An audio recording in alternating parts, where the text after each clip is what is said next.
My people, 62 years ago, on August 28th, a preacher from Atlanta stood on the steps of the Lincoln Memorial and gave the world a dream.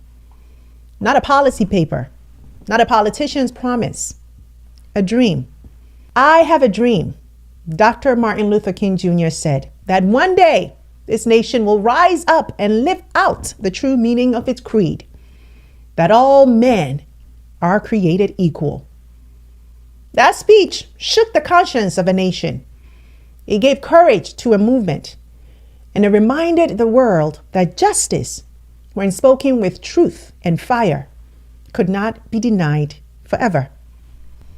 But here's the question that we need to ask today in 2025. What happened to that dream? Because yes, America outlawed segregation. Yes, Africa won independence. Yes, doors opened that were once sealed shut. But let's look around today. We live in one of the most divisive times in American politics. Our politics are soaked by heat and fear. We see migrants, mothers, fathers, children detained and deported in record numbers, scapegoated as the source of America's problems. We see books pulled from schools, classrooms stripped of Black history.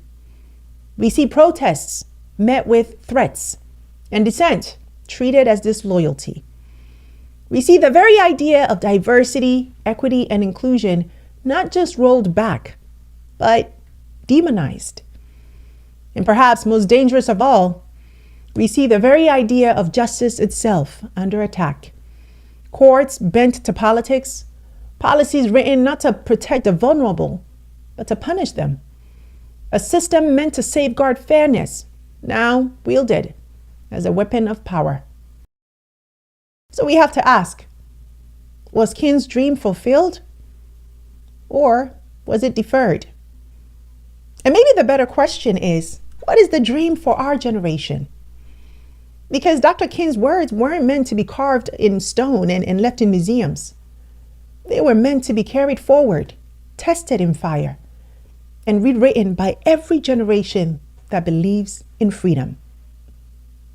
So today we're breaking down Martin Luther King Jr.'s I Have a Dream speech. Yes, we're revisiting it, not just as history, but as prophecy. What it meant then, what it demands of us now, and why a new generation must dare to dream even bigger.